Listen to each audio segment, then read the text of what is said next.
Right then. Okay, it started. Well, thank you. It's a very busy meeting and an awful lot of documents supporting this one. So thank you, Emma.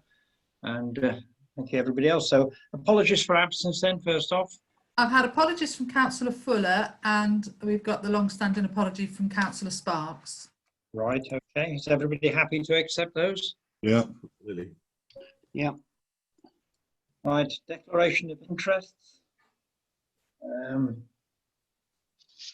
Couldn't see any for myself, but if any come up, I'll declare them as the items come up. Anybody else got anything to add? No. Okay then. Right, minutes of the previous meeting then. So we've got two. One was our last full meeting, and then there was the extraordinary meeting that we had. So anybody got any disagreements with the minutes as published? No. First off for the 20th of October.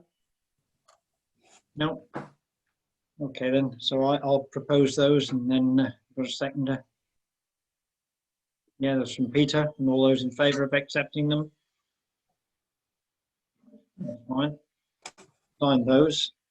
And then the secondly for our extraordinary meeting on the 9th of November, just about the town markets. So nobody's got any problems with those. Propose. Val. Yep. Or second you, whichever. Oh no, you propose them, I'll second them. Yeah, all those in favour? For a change. All right then. Thank you. Thank you. Those are signed and put over there, and I'll promise I won't lose them this. Right, then to consider and approve a co-option of a councillor to the Amble Town Council. We probably need a councillor to be able to consider his co-option. Yeah, he's not here though. We did have a practice yesterday, and I thought he'd got it sorted, but okay. Peter, hang on. Peter was first, and then you, Val. Yeah. Yeah. Phil was having difficulty on Parson Latham's meeting earlier today. Okay. Well, this evening. He couldn't get. He could only get his voice on. He couldn't get a excuse me. Picture. So he might still be having those same problems. Okay. And then Val. I'd just sort of like to clear up the practicalities of this. Just been talking to Emma and I've established that we've got 4 vacancies. I thought we'd made a decision that we were going to first of all try and make a concerted effort to try and get people to, you know, apply for the job, as it were. Have we got to make a decision as a council about this? Do we have a vote, or is it something that's just passed? If somebody puts themselves forward for co-option, you do right. you know, you see them at that meeting and then you vote on them coming onto the council. That's what I want to know. Yeah.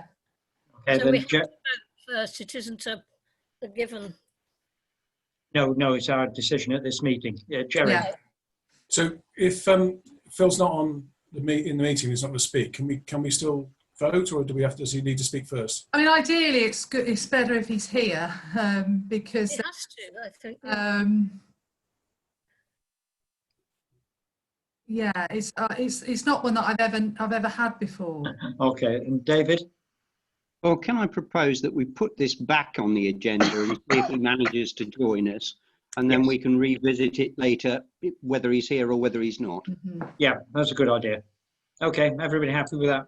We just postpone this item until later in the agenda. Will it be before 9 o'clock, please? Because I'm.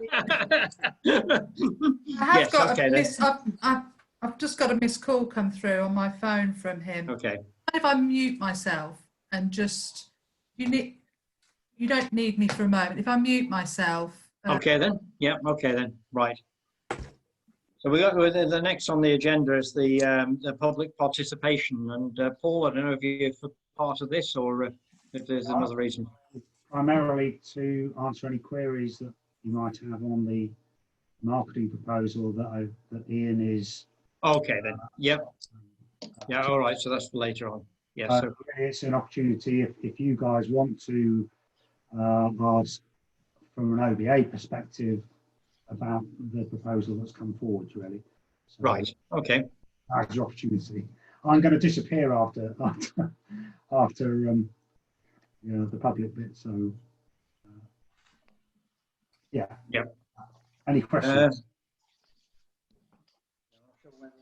It's coming up in the agenda. It's on council matters, isn't it? Coming up. Yeah, It's it's coming up pretty quickly for Yeah. exactly that reason, really. All right. So people can No, disappear. it's on comms, isn't it? Yes. Yep. Okay, then. So we've done that, and the consideration requests from interested parties. We don't have any of those. So mayor's report. It's purely on a verbal report at the moment. We've had a lot of communications reference the neighbourhood plan and the St Christopher's Drive. Emma's put the one out, haven't you? Reference the ombudsman. Essentially, the ombudsman has said that Oundle Town Council cannot raise a complaint.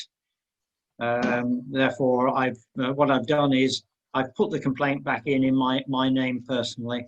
They said that they might throw it out again, so we can't go around this loop again. So we just see what happens with that one. And then the other one, we had the response from Paul Bland, referenced the errors in the St Christopher's Drive, which he's summarily dismissed as irrelevant. So we need to work out what we're going to do with that outside of this meeting. Yeah, I think that was about it for myself. District Councillor Rupert, you're a regular performer on this one, normally by written input. So pleasure to see you in person this time. Thank you, Mr. Mayor.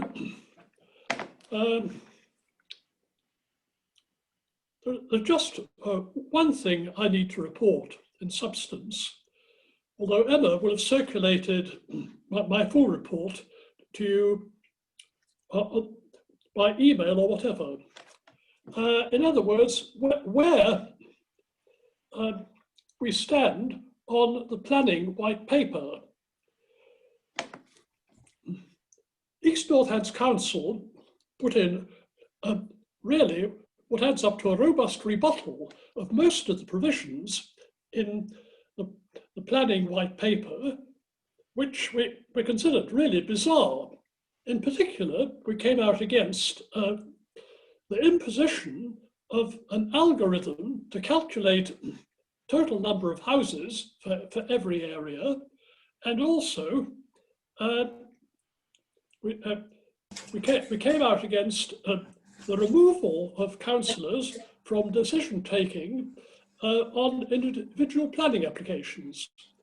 On the algorithm aspects, we also objected very strongly to the near removal of many controls for growth area zones.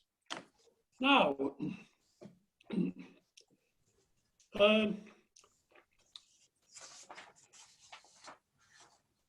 all three of your district councillors for Oundle, including me, put in our individual objections, essentially along the same lines as the councils, objecting very strongly to these provisions.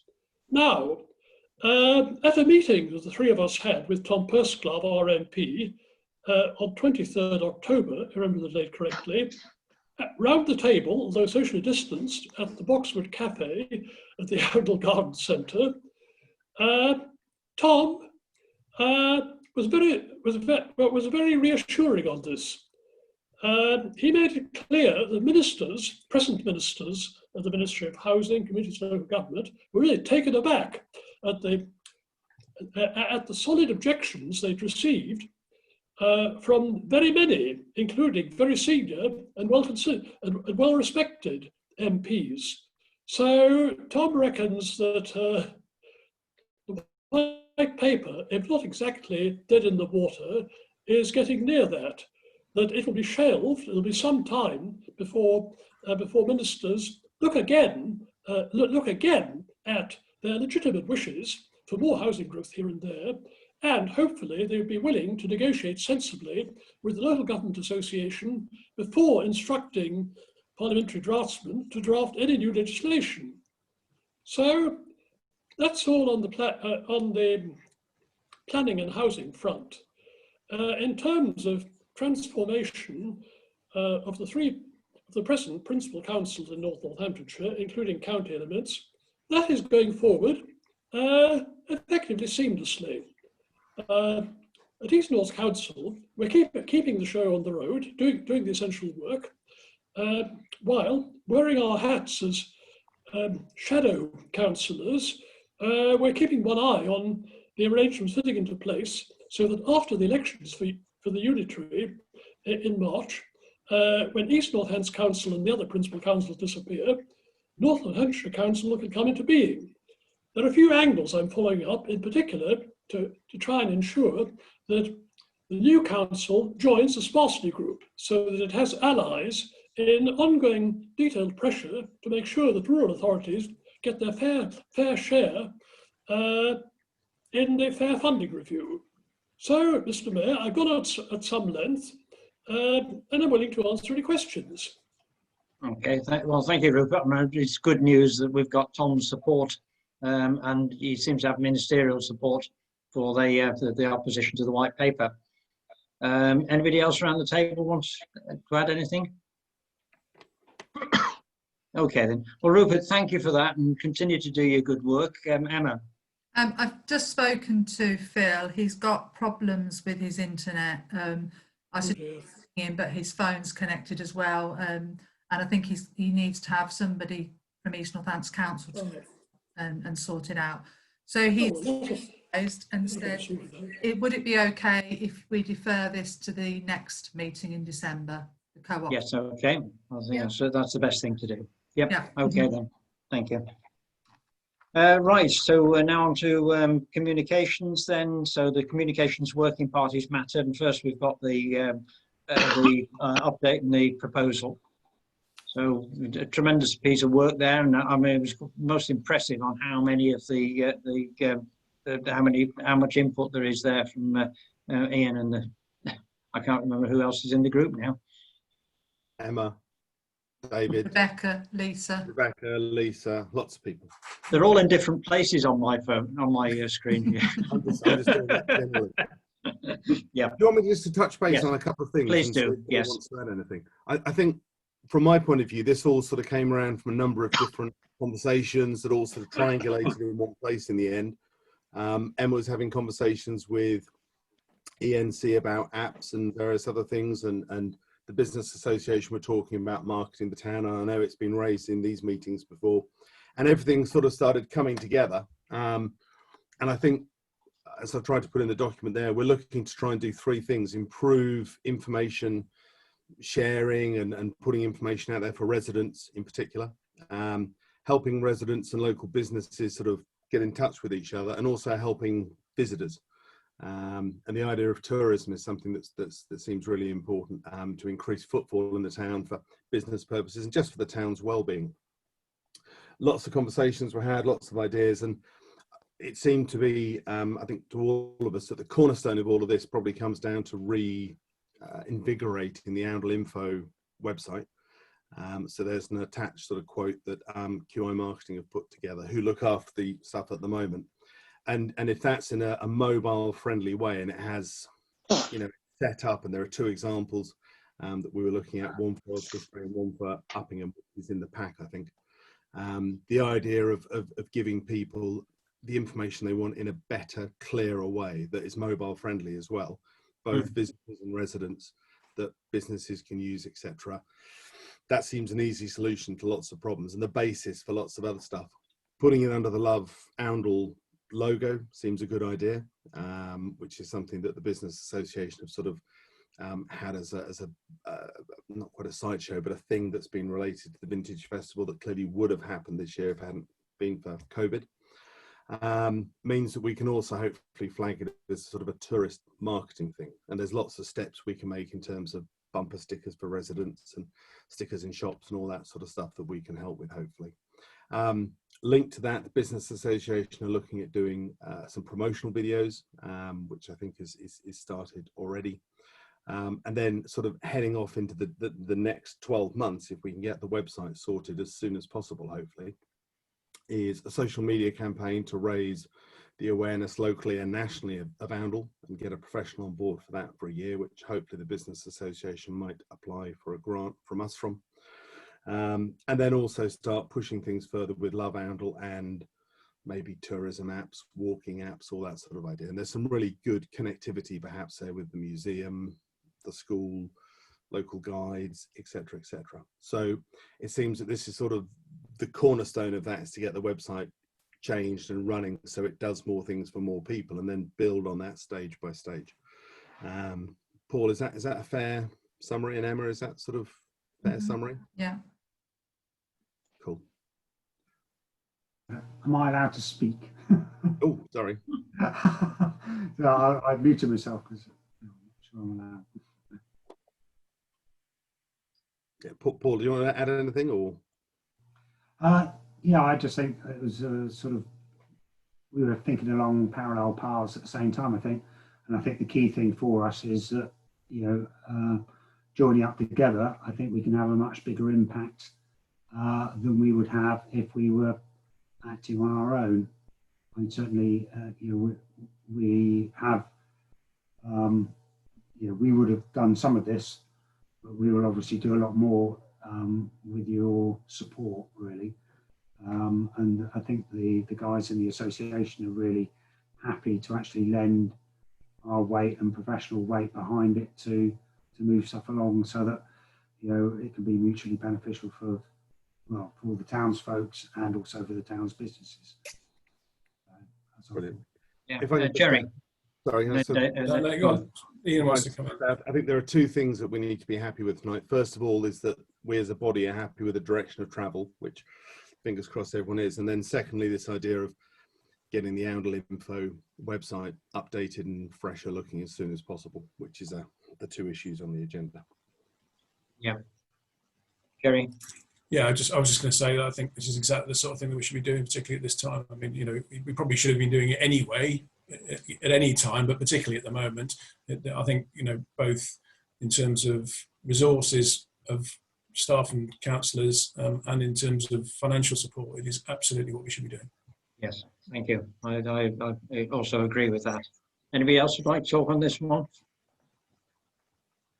Okay, so Val, go on. Tony, Val. Sorry, Val. Okay, I was Well, looking ask in the now. question, then look to Yes. me. Somebody might ask at some point, what if there's a conflict of interest? Because one can't have another body putting out information that would put the councillors in a difficult position. I mean, even legally, even possibly. I don't know how those, you'd have to have a very well thought out way of tackling this to make sure that that sort of thing couldn't happen. Okay, Ian. The answer, and Emma, and see if I'm right in this. At the moment, the Oundle Info website has a sort of pretty strict limit of what can be put on it. Right. And the idea of having Rebecca in charge of feeding stuff into it, which she'd be able to filter anything like that. And then we've sort of put in place this, hope to put in place this idea of two members of the council, Rebecca and myself or someone else, and two members of the business association should be able to agree beyond that if there's any conflict of interest along those sort of 3 bullet points at the top, that if something doesn't help with any of those, then clearly it shouldn't be on. But at the moment, Oundle Info already has a sort of set policy of what can and can't be added, and it's So Emma would filter out things that were not constitutional or lawful. What sort of things are you thinking of? Because at the moment, I mean, it's our website at the moment, and Yeah, people can upload, yeah. and Justin currently filters through, following the guidelines, terms and conditions for the website. So it would almost be a similar thing, but we're thinking we would possibly bring that back in-house, so that we would be filtering out anything that. Right. Yeah. I'm not trying to be argumentative. It's what if someone outside there asked me how this, you know, would work. It's something we've thought about. Paul and I had a chat about it last week, and I think having Rebecca or the communications officer sort of as the filter person means we've probably got more oversight with this proposal than we have at the moment. Yeah. Thank you. Okay, so, go on. I think, you know, the key thing here is that we all have this joint group, Val, which sits down. We're, assuming that we are approved tonight, we would end up then coming up with a more detailed plan, but also then working as a common group to oversee that plan and its implementation. So, you know, we would see as the media is used and the campaigns are used, that steering group would see what's being done in both our names at the end of the day, in the OBA and from a council perspective. So the objective is that we shouldn't be working apart, we should be working together. If we see a conflict of interest, then we should address it within that group. Yeah. Absolutely. So if everybody's happy with that one, then the quote was, you remind me of somebody? It's about 3,850. Yeah. Yeah, 'cause there was a Under various the elements. budget, as I recall. Wait, can you just so the Owl info site will remain ours, won't it? Well, this is going to replace Oundle Info. This is upgrading Oundle.info. Yeah, but it's ours, isn't it? Yeah, Oundle.info is ours. So Love Oundle will become ours. All right. Yeah, that's what the quote's for, to build a new. And Well, I know what it's for. It's just you said the previous one was owned by Oundle, by OTC, and I want to make sure this continuing one is as well. Yeah. that would continue. And Justin would put a link so that the Oundle info, anyone that searched up oundle.info would get sent to Love Oundle. So effectively that Right. domain would continue in existence for us too. Right. So Emma, could you remind me? I've just flicked through the document and I still Yeah. can't see it. How To much is build it? a new website to replace Oundle Info is 3,835. Sorry, just halfway through it, Jerry. So I was going to say, wasn't there a suggestion that we delegate authority to the comms group to spend up to £4,000, and that gives them a little bit of flexibility to sort things out? Is that right, Ian?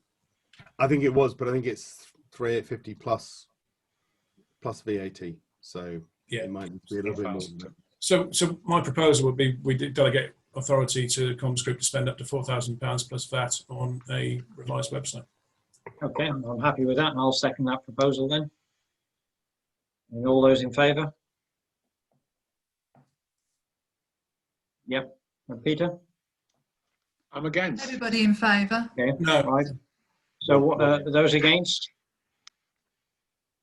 Okay, then we've got Peter. Do you want to say anything, Peter? Just I think it's a fantastic idea. It's just I don't think we should. You know, I think the council should vote on that sort of figure, not just a comms group. And I'm not being horrible to you, Ian. Believe me. I just think there's a big responsibility for one or two people. yeah, but we've seen the proposal. We've just voted on that Yeah. proposal that's in front of you, so we're all voting on that proposal, nothing else. And that's all we do. It's the proposal. We are the council anyway. The Yeah. fact It's the that proposal on No, the no, web. On our I agenda. would have thought. I thought we were approving the quote. Yes, we have. So that quotation is what we've just approved. Well, sorry, I thought we were voting on Jerry's. It is, but it's that to spend that's £4,000. yeah, it's that 3,800 plus a little bit extra. Yeah, I just in know case. how much it is. Yeah. I've got the figures. What I meant Yeah. was I thought we were voting on what Jerry said to allow the comms group to spend £4,000. Yeah, up to If we're £4,000. voting on it, that's a different kettle of fish. Okay. So does that mean you support this Of course, well, of quotation? course I support Yeah, it. 'cause okay, it's a then. good So we're idea. unanimous. We're unanimous on that then. Thank you, So, Emma. right, okay. Thank you. Yeah. All right. So, is anything else, Ian, you want to say on the comms side? Yeah, there's a lot of documents in there. We've got on a page going to the advertiser and possibly heading off towards Oundle Knife at the end of this week, and we'll see if we want to add anything. But we've got a draft already, which looks pretty good, and we'll send it off once we know anything that's decided tonight. But no, all is good. Yeah. And Yeah, just on that notice, I know we've said it already, but thanks to Rebecca and Emma and everyone for all the stuff they did on Remembrance Day, etc. You're doing a tremendous job. Well done. Okay, then. So moving on then over to your area now, Peter, the communications working party. And Paul, if you need to go at that point, we'll thank you for the work done so far. Thanks, Paul. And yeah, thank you. Bye bye. Sorry, I don't- I'm leaping all over the place now. The Yeah, next one was I thought that town was, matters, wasn't it? Yeah. Right. The electric vehicle parking places. Mhm. So, Peter, you start on this one, and then Jerry. I think having electric parking spaces is absolutely brilliant, and I'm fully behind it. I just can't see how it can work on South Road. Yeah, I'm with you on that one. Jerry. Okay. I'm a bit confused as to why people think it won't work on South Road. I've been discussing this at some length with Transition Oundle, and we do have a agreed position, as in myself and Transition Oundle, in that we very much think we should support this, almost irrespective of what constraints are put on the parking place, the parking places. But I mean, but even if it does result in parking places that are restricted only to electric vehicles, the point is that this is funding that is difficult to get hold of. It's not something that we have the option of doing somewhere else. We don't have the funds to do it, and you know, if we try to stop this, we will lose an opportunity to gain some valuable electric vehicle charging points in Oundle.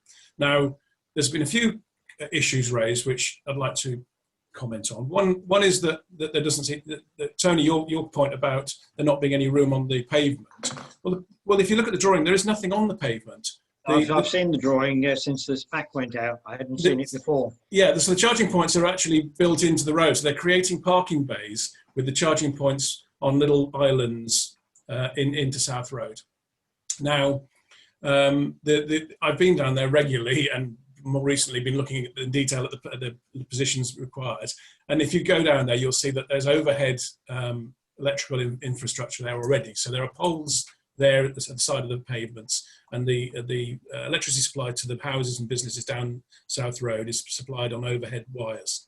So basically all they're going to do is drop down from the overhead wires and connect to charging points that are built into the road parking bays. So I can't honestly see how it will impede any pedestrian or prams or buggies or mobility scooter traffic on the pavement any more than the existing posts and other paraphernalia that's on the sidewalks already provide. So that's the first point. Now we then get on to we're losing parking spaces. Now Transition Oundle's suggestion, and I'm not 100% sure about whether this is practical, and I would say that certainly I've had a number of individuals contact me saying they'd much rather see that they were dedicated to EVs 24/7. But the suggestion for which we could consider tonight is that we say that any vehicle could park in them during the day.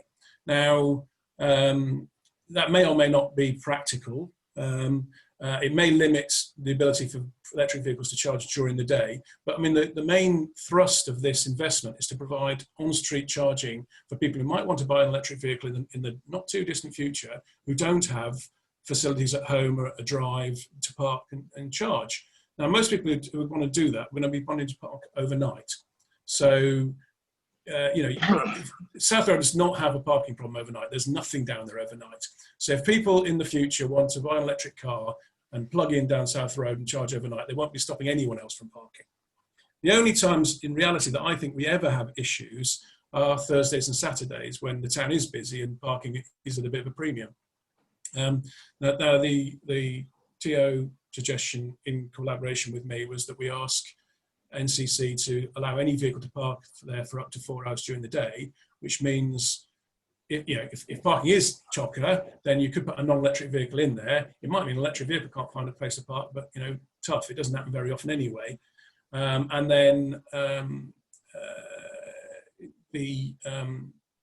for the rest of the week, it should be relatively easy. And even so, if it's a 4-hour limit, then people aren't going to be there all day anyway. So there's a fair to middling chance you'll be able to pop in at some point during the day. So sorry, I'm going on a bit, but overall, what I'm trying to say is I don't think there's any reasonable objections to doing this. I think the risk of passing up on it and not getting that investment in Oundle, which will probably not come from anywhere else, would be a real shame. So I wholeheartedly support it. Whether or not we want to adopt TO's suggestion of 4-hour parking during the day for any vehicle, I'm kind of neutral on. Val? I'm totally in favour. I've just heard what Jerry said. It sounds fine to me. How would it be policed if there were 4-hour slots? Because I mean, we don't, you know, is it going to come under the answer is it won't. The answer is it won't, Val, will it? I mean, you know, so how are we going to? yeah, you but I mean can't that's have the, a cut-off situation with them, I presume. but that's the same with any EV charging space. I mean, I regularly. I don't know. You see, I haven't got an electric car. Yeah. I mean, I've regularly been to Queensgate where there are dedicated EV charging spaces and seen 4-wheel drive pickups parked in them. You know, this. I'll go to Queensgate on the bus, mate. Yeah, but that's going to happen anyway, just as it does all over the rest of the town with people parking illegally. Nothing's going to change there. But, you know, it's still better to have some electric charging places than none. Oh, I agree, and I'm happy to have them down there. We have to remember there are buses, a great number of buses that use that road. This won't make any difference to them. No. It doesn't restrict it any more than it is at the moment. No. Just thinking of Ian? Yeah, sorry, let Ian come in. My only comments would be, I think the letter says if they ask if we have any comments or objections, and I presume they probably won't listen to either of them anyhow. So the only thing I would say is that it strikes me that they're a brilliant idea. I wish we had more of them. I just wish that they'd maybe look at some other locations in town where they could be put better. I worry they're going to become a bit of a white elephant down there, but I think absolutely everything Jerry said is absolutely right. We can't say no to them, but then they're where they're going to be. Yeah, and Peter? Yeah, can I ask Jerry? We can only have them on South Road, Jerry. They won't consider anywhere else. Well, they did originally have 2 other locations, didn't they? North Street. We weren't, North Street. And, no, New Street, sorry. New Street, and Rock Road. Rock Road, yeah. I think Rock Road was pretty not a good idea. I think parking there is already a ridiculous problem with parking there anyway. New Street, I would have thought, to be honest, could have worked. But I mean, again, you'd probably end up with them building it into the parking bays in the road, so maybe losing a parking space or something. And the same, parking is at a premium during daytime, but they seem to have dropped that one anyway, presumably because they didn't get enough support. Emma? Okay. When I asked the question about New Street, they weren't sure why it hadn't come forward. They didn't say definitely, it absolutely wasn't going to. But a couple of the conversations that I had with, I think, was it Peter Robertson, the first person that we spoke to, he said that this was the first phase and then be a second phase. So if there is, and they get that in before the end of March, then we might then be able to request other locations. Okay. Good. Ian again. Just on that basis, the whole point of this, and if you look at reports from Desborough and Northampton and everywhere else where people have raised issues about this, it's putting them where people don't have off-street parking, and most houses on South Road do have off-street parking, and there's lots of places around Oundle, East Road, opposite the car park near the drill hall that don't have long stay car park where they could put these much more readily. But obviously a decision's been taken, and this is what they're proposing. So Benefield Road's an obvious. Benefield Road's an obvious one, and there's loads of room down Benefield Road, and you know, it's the wrong place. But gift horse mouth. David?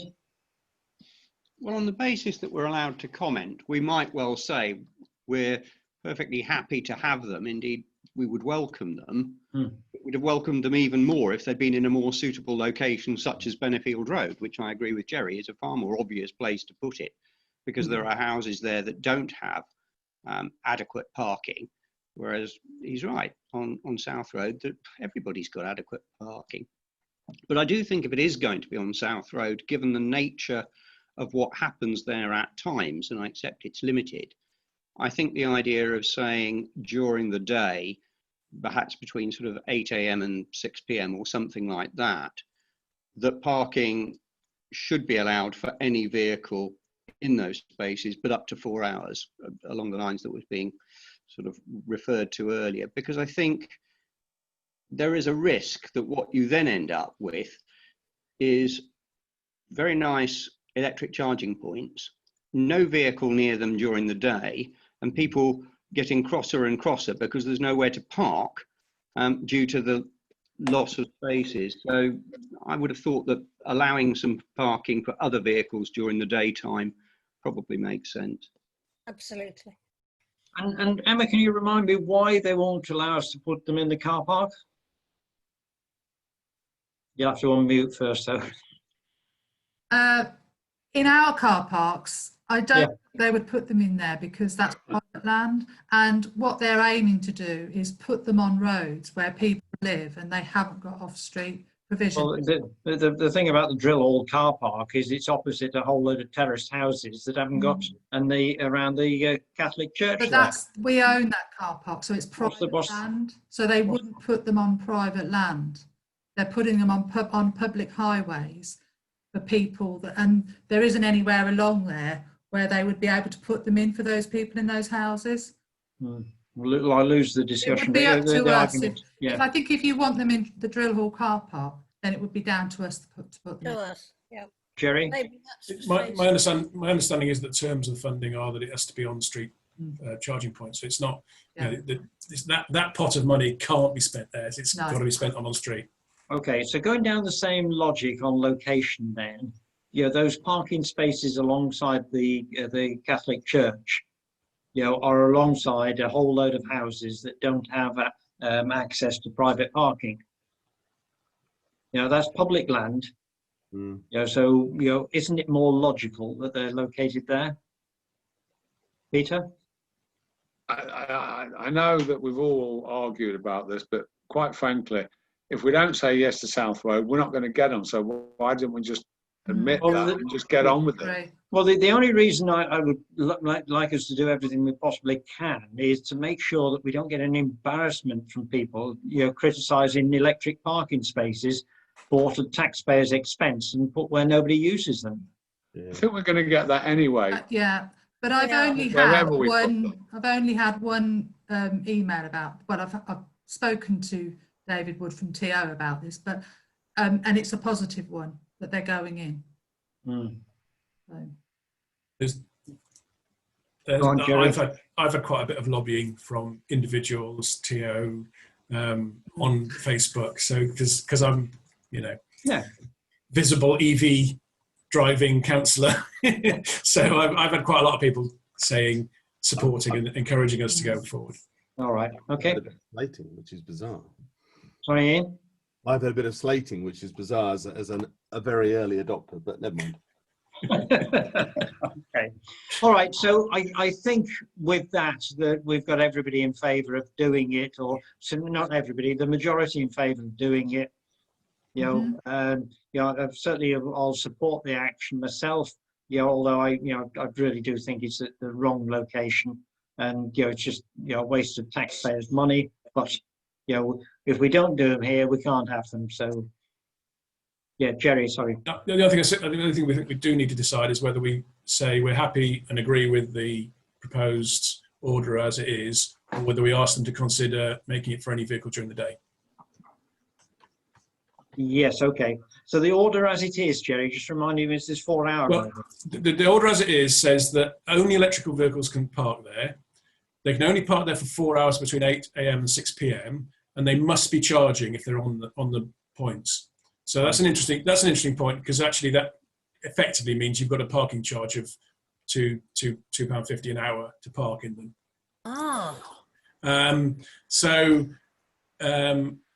The TO suggestion, which was agreed with me, was what we discussed, was saying, well, look, rather than doing that, let's say any vehicle can park there during the day, which then implies that there is no charge for parking there during the day, whether you're electric or not, because clearly a non-electric car can't be charging and being charged. And then electrical vehicles only overnight, so from 6 PM to 8 AM.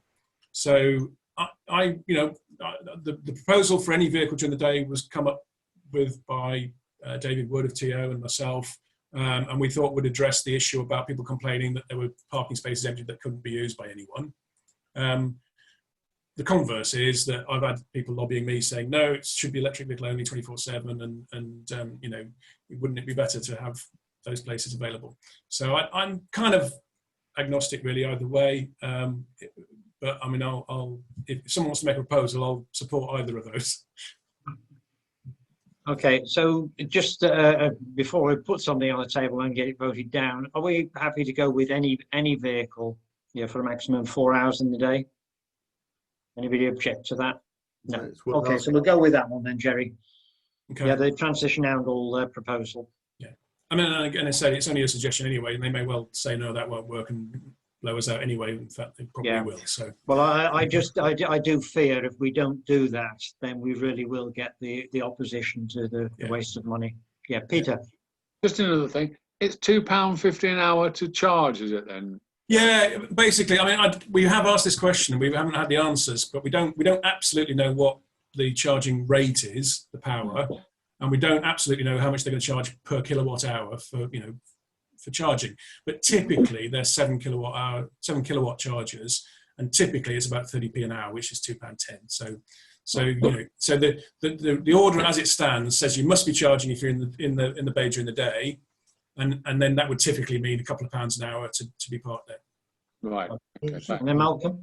Would that apply at night as well in that charge? Well, we'll have to. We don't know. We don't know. But I mean, the thing is, it's going to be quite a lot of money, isn't it? yeah. I mean, if at night you'd hope that they'd come up with a lower rate, and if people are going to adopt electric cars and charge them on the street, the economics are going to be questionable if they start charging too much for electricity. I mean, I pay less than 5p a unit overnight to charge my car, so a sixth of the cost of charging it in a public charging space. So the only time I will ever charge in a public charging space is if I'm on a long journey and need to. Otherwise, I'll always charge at home. I think it's important because we want to encourage people to make this change. Yeah. Yeah. That's out of our hands, isn't it? That's how it was. I know it's out of NCC's hands as well, really. It's what the charging companies can get away with charging, double charging here, isn't it? What the charging points providing companies can get away with asking for in terms of payment for people to charge. It's going to be like private car parks. Okay, so Emma, the proposal is then we accept the offer and we go back to them with the proviso that any vehicle is allowed to park for up to 4 hours during the day. Okay, so I'd like to propose that then, since I was the one that I opposed it before. I want to propose that, and Val's seconding it. And all those in favour? Right then, so unanimous. Thank you. Well presented arguments.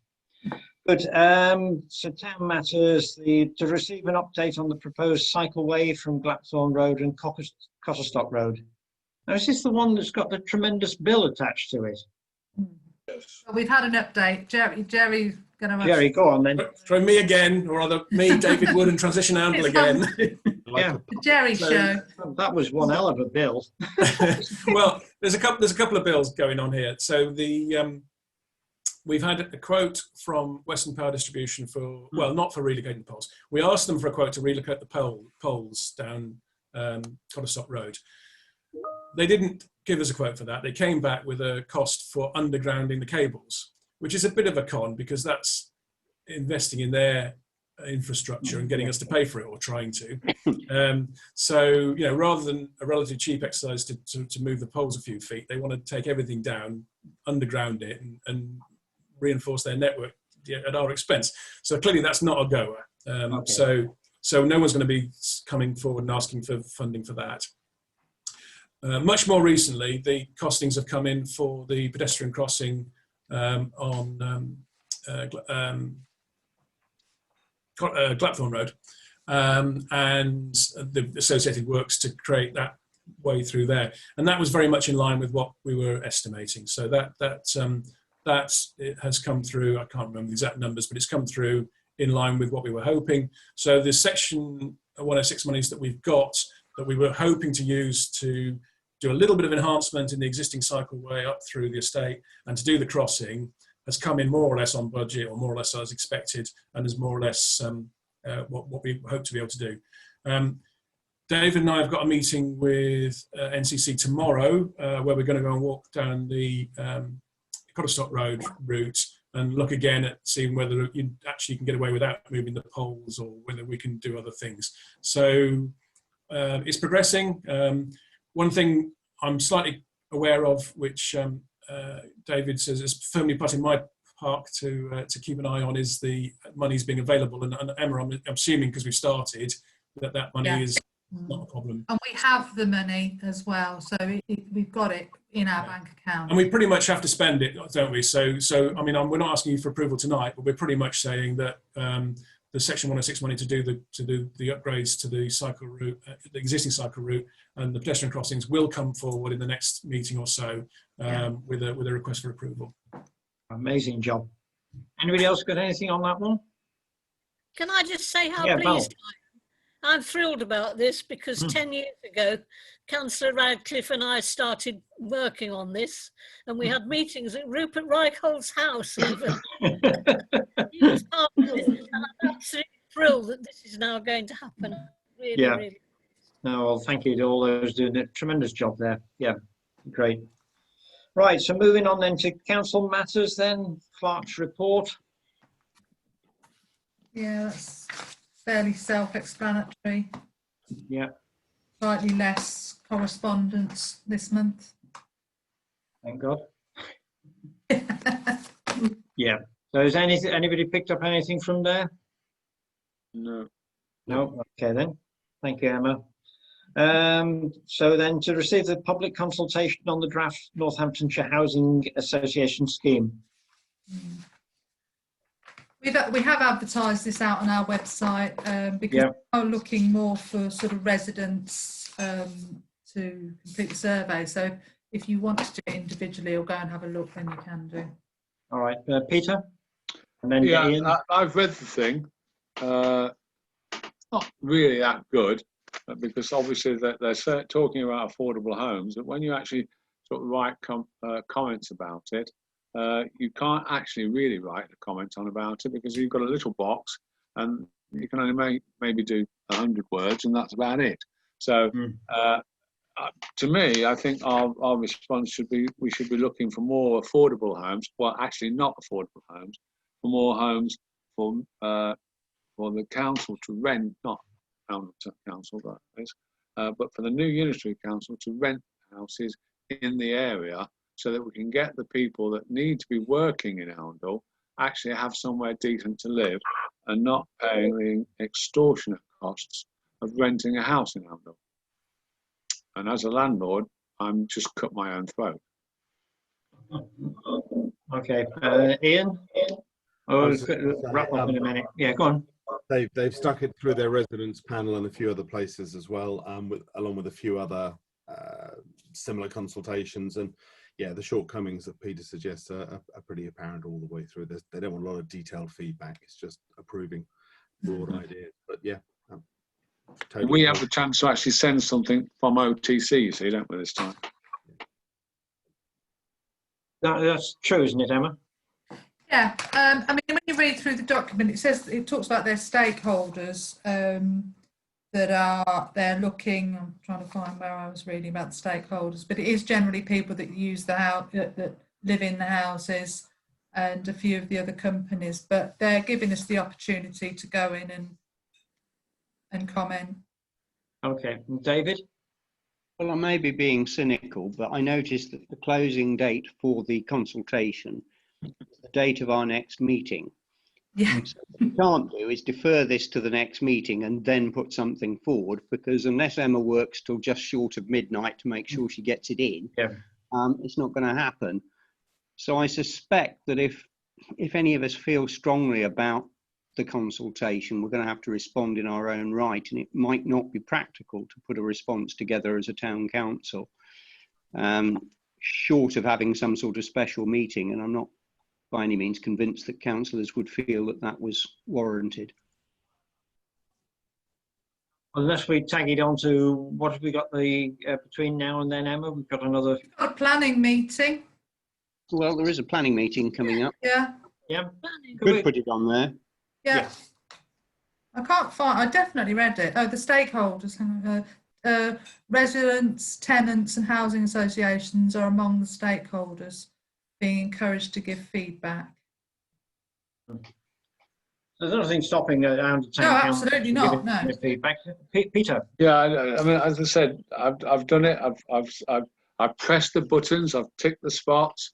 and the amount of information you can give or even comment on is restricted. They're not really taking in a notice, they're just bulldozing it through. So I think if Oundle Town Council could put something together, it might actually hold a little bit more weight than individuals, because they don't care about the individual, really.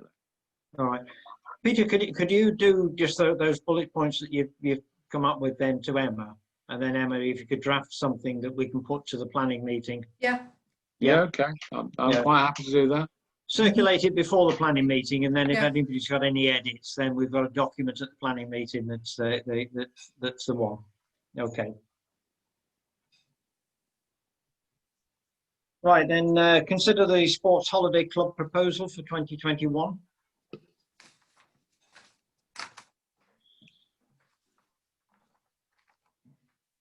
Silence. Ian's got his hand up. Ian's got his hand up. Yeah, sorry, Ian. That's all right. I think it's a great idea. I balked at the price a little bit, and I've done some digging around with contacts at the primary school and the sports centre here, etc. And what I'd like to suggest is, if we think the idea of encouraging summer sporting activity among young residents up to 12 in the town is a good idea, which I think it is. We could probably work with some of the existing providers and the primary school and come up with a better solution for maybe more places for less money. There's 2 or 3 really good providers locally that could probably do the same for better using facilities in town, at the school, the new sports centre, etc. And there's 2 or 3 people who are already willing to start putting stuff together. So if we as a meeting like the idea but don't want to spend quite so much money on so few people, there might be better alternatives around.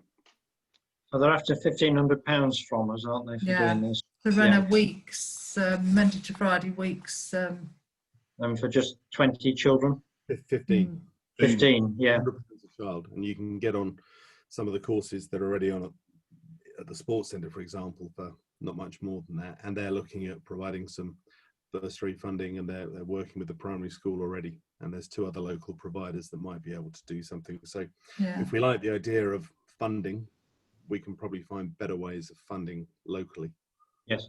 Val?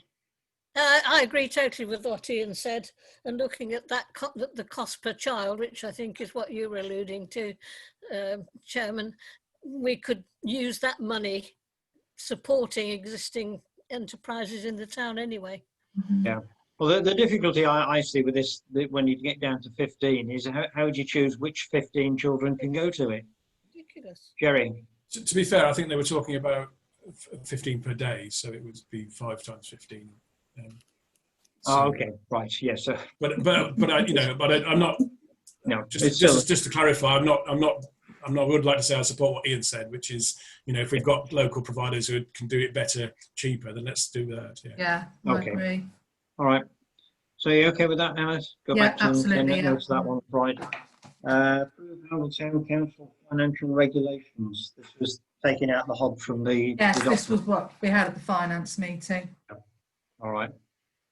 So just on that one, is anybody not aware of the minor mods that we had to do? It's in red in the document anyway. Just in that, we need a vote on this one then? Yeah, that's right. Yeah, okay, unless anybody's got anything to say, I'll propose the modifications. And then Val seconded it, and then all those in favour? Thank you. Full set there. Yeah, lovely. Right, consider the Christmas closing times. Yeah. Sorry, you'd be sarcastic and not say you didn't know you were open, but on Thursdays. Yeah, we are open, but not to sort of members of the public at the moment, and we're obviously working remotely. And the week, obviously, everything's going to be very different. We're not going to be having the little sort of Christmas gathering that we have, and we're not going to be doing anything. Everything will stop. I think even volunteer action may not even be in on Christmas Eve. The school won't be in. Even if we've got classes back, they all stop the week before. So I wondered whether you would mind if we closed on the 23rd rather than some of us having to go in on Christmas Eve, to just be sitting there when nothing's happening. Sounds So tempting. I don't have a problem. Anybody else has got any? I think input? we should be Scrooge and make them work on 24th and the 25th.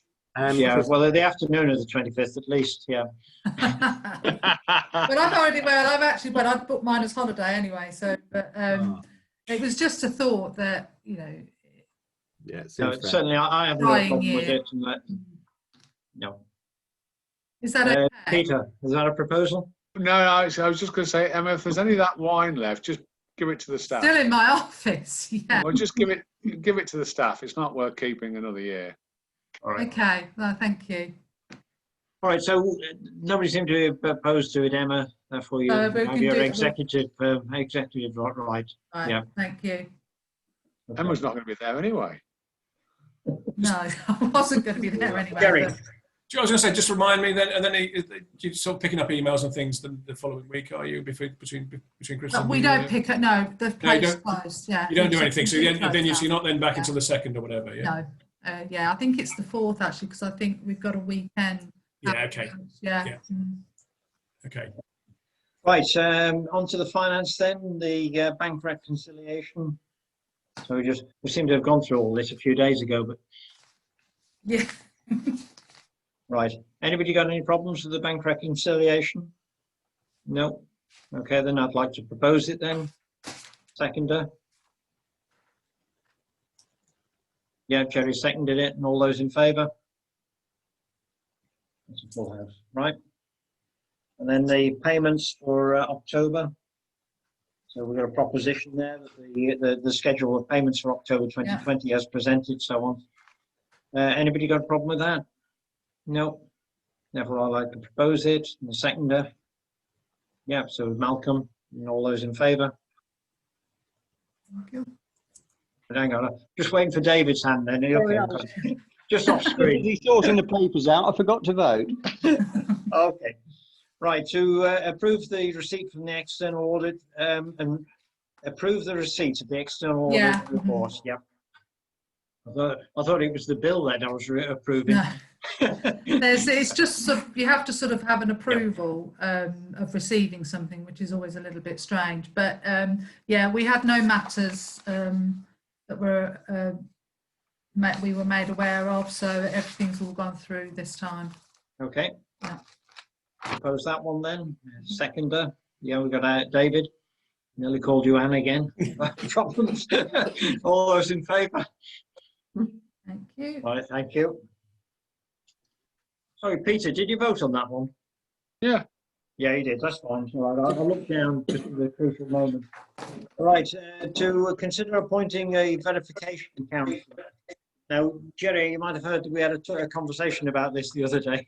I did. I did comment to Emma that that's the problem with not turning up to meetings. You get the Yeah. actions. Would you be able to do it? I've already said to Emma I'm happy to do it. There was Thank a you, slight Jerry. question. There was a slight Yeah. question we had about our current rules say a signatory can't be a verifier, but I'm not really a signatory at the moment. No. because with So we could sort of deselect him as a signatory. So we Right, can okay do it. then. Yeah. If you're happy with us doing that. Jerry, you happy with Yeah, it? yeah, I am. You've Yeah, been, yeah. been deselected and selected on the other one, right? Yeah. So that's just consideration and it's done then. Thank you very much, Jerry. Lovely. Thank you. Yeah. And then to receive the finance and general purpose, the minutes of the meeting, Yeah. Mhm. they're received. It also include the draft budget when I sent everything out, because we just tweaked a few things on it. Yes, as our comments. Yeah. Thank you. Right. Well, this is where I thought I was about half an hour ago. So planning matter. No, it's not. Sorry, still wrong. Planning matters. To receive the meetings from the planning committee meeting on the 3rd of November. Is there anything in there, David, that we? To the best of my recollection, there's nothing that I particularly need to bring to anybody's attention. It's all in there, Okay then. unless anybody's got any questions. No, well received then. Thank you. And then we received the response. Ask Yes, whether Val. I was there. Was I there? Because I got totally confused about all the meetings. Unfortunately, Val, no, we were expecting you, but Well, you, I do apologise because I just got so confused. But there we are. You came over so nicely, Val. Was I there? You sent a nice email saying you were going to be there, but then you just didn't appear. No, it's cocoa time, wasn't it? It was. Yeah. All right, and then the response from the ombudsman that I mentioned before. Yeah. I must say that the lady from the ombudsman, I spoke to her twice over it. She was extremely polite and helpful with it, and really expressed the frustration that we must feel in having been told to apply to the ombudsman by E&C. She said it does not apply. They told you the wrong thing, that you should have gone through the whole process as private individuals. That Oundle Town Council has no recourse through that route. Val. Just further confirmation that they don't know what they're doing at the town district council. Yeah. So I had another call. I said, as I mentioned before, I resubmitted it in my own name. I had to put in what the personal impacts on me were rather than on the town. So my resubmission went in on the basis that I've lost a cricket field and the exhibition field, and the traffic close to my house would be affected. The lady phoned me yesterday, again extremely polite. It just happened to be the surname of Robinson. So, but we went through the technicalities. I said it would be ludicrous if all 200 people from the town meeting had to put in individual complaints to E&C with exactly the same facts in them and get the same response. So she was going to do what she could to get this one, if you like, a class action on behalf of all of us through this one. Depending on this, then we can go back to the rest of the town and tell them what to do. So again, the people in St. Peter's might be able to raise a complaint with the same documents. Cool. Right. Now, Peter. Oh, sorry, Rupert. Thank you, Mr. Mayor. Just one piece of advice I'd like to add. Mr. Mayor, I strongly suggest that as soon as Councillor Phil Stern has had a chance to study Paul Bland's letter, that you have a word with Phil Stern and obtain his considered views. Yeah, thank you. I will do. I have forwarded to Phil for his comments. Thank you. He will be studying it. He and I have spoken. So obviously, whatever you do or not do in the light of your conversation with Councillor Stern, obviously he has a very clear view and wants to ensure that the best and most rational, sensible outcome for Oundle. Yeah, thank you. Yes, that's what we're all fighting for, and we continue. Okay. Right, Peter, so it's over to the estates, and we've got the minutes and the estates management meeting of the 27th of October. Is there anything in there, Peter, that you want to highlight to us? Not really. It went very smoothly. We didn't have a meeting since, I think, last February, so everything we received was accepted, and we closed it very quickly, didn't we, Val? Yep. We were gone by 8:30. All right, so I've gone past that time. All right, I take the point. David. Well, just a quickie. In relation to the Oundle Cemetery, where we'd approved costs to purchase 3 further benches, Oh, yes, sorry. Yes, it doesn't actually tell us how much we approved, and I would just be interested to know what we'd agreed to spend, if you can remember. It was exactly the same cost as the 3 we bought earlier this year, Yep. just about £323. And they're the ones that are recycled things, that they don't go rotten or anything else like that. They look like wood, but they're not. Yeah. Okay, Right. Emma's got a hand up. Well, Yes. I was just going to say, I think it was just under 1,000 in the end. I think they even, when least Yeah, for the 3, wasn't it? they were even more, they were cheaper than they were the last time. Thank you for that. Ian. No, I was going to say, I think there was it was mentioned in the meeting that if we put the order through quickly, there was a discount or something. So that's probably what they came in under. Sounds like a kitchen salesman. Or a sofa salesman. Yeah, okay then. And then we've got the more complicated one about the attendance at the Northampton focus group meeting. So we've got a fair amount of correspondence on this one. We missed Jerry, one, Tony. We missed one. Back up. back up. 13302. Attendance at the About the hub. Yes. Am I on different minutes? Oh, we did. Yes, sorry. Yes. Yeah, sorry. I do see where I've missed. Yes, sorry. So authorisation to the clerk to dispose of the food items from the hub store. Yeah, we've got a lot of stuff in Thanks, the Jerry. freezer, and a lot of sort of dry goods. We've got rid of some that was out of date, but Yeah. we're just trying to see whether there's anything that we could potentially send to a food bank. Yeah. And if you're happy to just hand that over to me to do with whatever I need to do with the. Okay, just go around the tables. Peter's got his hand up. Well, there is the trust fund at the Methodist Church. Yeah. They give out food Food, parcels. yeah, that's Yeah. yeah. So I mean that's literally they'll come and fetch it. So it doesn't Yeah, even mean so we have to we'll pay. get in contact with them once we're Yeah. out of this lockdown period. Obviously, they're not going to take anything out of date, so we'll clear all of that out and see what we've got. Some of the stuff in the freezer is sort of fresh stuff that's been frozen, like bread. I think we've got to get rid of all of that. We can't forward that to anybody, but if you're okay for me to just deal with that, then I'll Yep. get it cleared. I'm happy, so nobody got any objections. No. Right. Yeah, sorry, if you're going through my mind, there's an awful lot of coffee around there somewhere, isn't there? Do you know, that's one of the things that I haven't noticed. It must be in there somewhere, but I think they had like actual beans. Yeah.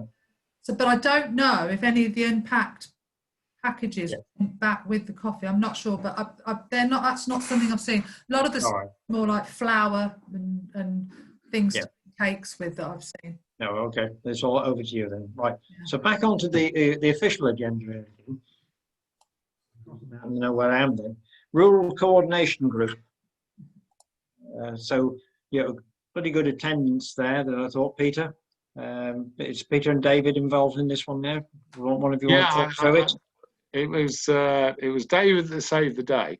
I'll tell you that because there was one lady there that I will not name, but she was, I think, sent in to disrupt the meeting. But David managed to placate her, and we actually got forward, and we're having another meeting early in the new year,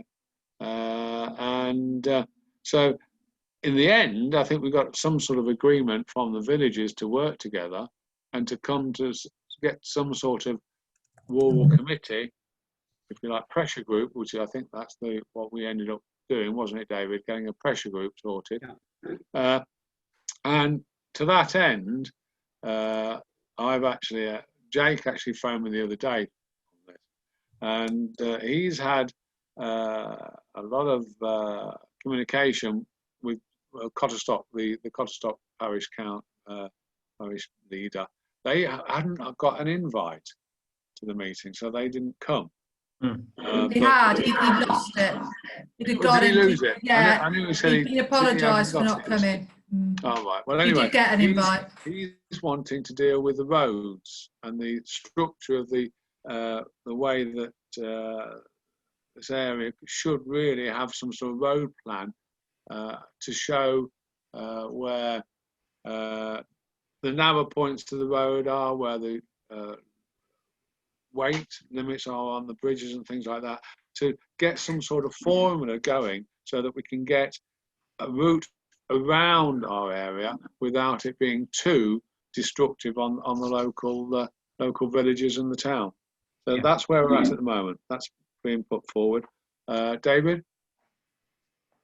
Yeah, well, Peter's right. It was slightly harder work than I'd expected it to be, but we did get there in the end, and I think it turned out pretty positively, and certainly something we can probably build on. And I'm hoping that a few more councils, once they've seen the paperwork from that one, may actually get interested and join us. Yeah, excellent. The Rural Coordination Group then. Yeah, Malcolm. Well, how's this going to be carried forward now? I noticed that there's an action list at the bottom of this. Each member, for example, each member to go back and speak to their council about the meeting and list of objectives and aims. But who's going to pull all that together and how are we going to put it together? So the next meeting presumably is going to be chaired by somebody, and it's going to have. Well, I mean what we're going to do is obviously we're going to have the next meeting. It's going to be the normal meeting that the parishes have, but without the elected representatives being there. Just the parish councils and the clerks, and then from that stage we'll actually get somebody together. It doesn't matter if he's from Pilton, Wadnow, Oundle, wherever. They will then choose the committee that they want. Obviously, we'll have to have one member at least from Oundle. That could be anybody that might want to go on that committee. But it's a start. We're starting. You ask people what to do, what you want them to do. Each parish to forward 2 or 3 concerns, all this sort of business. Well, that's what they're going to be doing. Yeah. Who's going to coordinate that? So who's going to pull it together? Well, hopefully we'll be able to sort of put it together for before the next meeting, and I suppose David and I. Right. Yeah. Emma. Yeah, I think from what how everybody felt, that they wanted to keep this meeting with all of the parishes together. So it would sort of come down to the fact that we would probably be coordinating it, organising it, maybe between like David and Peter would be chairing it. And then depending on whatever issues were coming up, if there were more parishes that had an interest in that particular issue, then they might form a subgroup. That was sort of how it was worked. But on the whole, we are all going to be together. So from our point of view, who's going to raise what are our concerns, our main concerns? Well, hopefully the council will. Once we've got it together, we will then talk to the council. Our council. Yeah, our council. Yeah, and then hopefully each of you will be able to have an input, and we can take it forward to the pressure group of the rural community. Okay, fine. As long as it happens. Yeah, David. On that basis, perhaps we could put an agenda item in for December. Yeah. For councillors to come forward with our items of concern to go forward to the group. Yes, good idea, David. Thank you. Well, anyway, it's tremendous success, and really pleased to see the number of people that turned up for it, and how you battled through your first of the semi-political issues about people worried about what we were doing. Mm-hmm. Right. Correspondence for information only. Sorry, there's just Emma. one item. You've missed one again. The attendance at the focus group meeting. Yeah. I did this one about 10 minutes ago. We didn't actually get it sorted. So, Peter, is that you volunteering? Yes, I wouldn't mind going. Yeah, Right. Can I just say, I think it's important that somebody goes, because what I did was I sent the notes from that meeting to Leslie at Northants Calc. Yeah. So that's how we got the invite onto this focus group. So I originally went back and said, so you're going to invite somebody from all of the parishes in our area? And she said, no, we can only have one. So it's important that somebody goes so that they can report back to our group in January what has been said at this focus meeting. Okay, then. Are we only allowed one from Oundle Town Council then? Only one, yeah. All right then. Because I even said, can we have one? And then could I be there as clerk? She said, no, they can only have one. Okay, so just on that one, is everybody happy with Peter to be our representative? Yeah,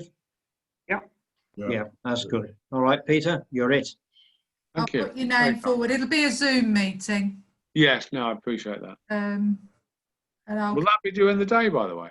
No, it's in the evening, 7 o'clock. I think it's a Thursday. Okay. Will that be recorded? Wednesday. Will that be recorded so we can all see it? Or not? I don't think so. No, they don't get recorded as, but they do take minutes. I think I sent you the minutes. We get that sort of thing with all the questions and things that have been asked. Yeah, we got Peter, that. you might be able to press your record button on your Zoom meeting. I don't mind. In I'll other record words, it anything doesn't you want. work. You can't I'll do it. have a secret recorder here, ready for it. You do That's right. every question that's been asked. You get it in a tape. Okay, that's good Get enough. an answer. Yeah. So That's lovely. Right, I'm frightened to ask the next one then. To receive the Northampton Calc mini update. that's it. Yeah. And is that received?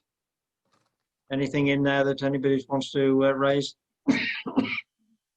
So just on Emma. one thing, I mean, we get these mini updates every week and I normally just circulate them. And then if it coincides with a meeting, I'll put it on so that we're formally receiving them. But I don't keep everything else because you may as well have it Yeah. comes in rather than me hold Yes, quite often it's out of date by the time you get it. So are you okay for me to just carry on doing that? I'm very happy with that. Unless anybody else has got a problem, no problems. Okay then. Any other relevant matters for report only? Can I? It's not a relevant matter. Got Peter then, Ian. Yeah, go on. But I wonder if it's possible, because obviously next year might be a very hard year for a lot of people. And I know we've closed the hub, but I think we're going to have some sort of community type thing there where people can come and maybe use computers and things for jobs, maybe do a food bank situation. We might have to look at that sort of thing to sort of bring forward for the council.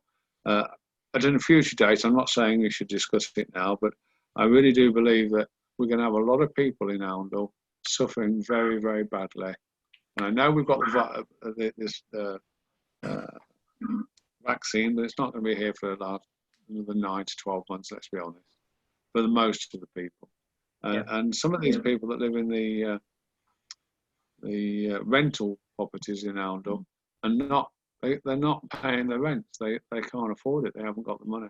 So we're going to have a serious problem next year. And I think we should start to look at maybe doing some sort of community work to help those people, possibly by using the old hub section. Okay, well, we're there to receive requests, aren't we? Mhm. Yeah. Or here to receive requests. Yeah. Okay, Ian, what do you want? I just wanted to raise an issue. It's just for a report. I've been in contact with Highways about starting talking about things around the memorial, etc. Nice telephone conversations, etc. And I've also been asked by a young person in town to see if they can get a watch out for hedgehogs sign on at least one location, which we've put through as well. They're concerned about the number of hedgehogs dying in Oundle. So there we are. Very good. Okay, anybody else around the table?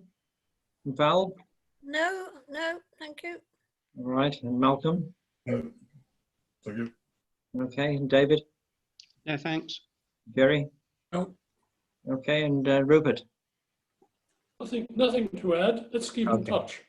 All right, thank you. And Emma, nothing else? Nothing from me. All right, well, thank you very much, all of you.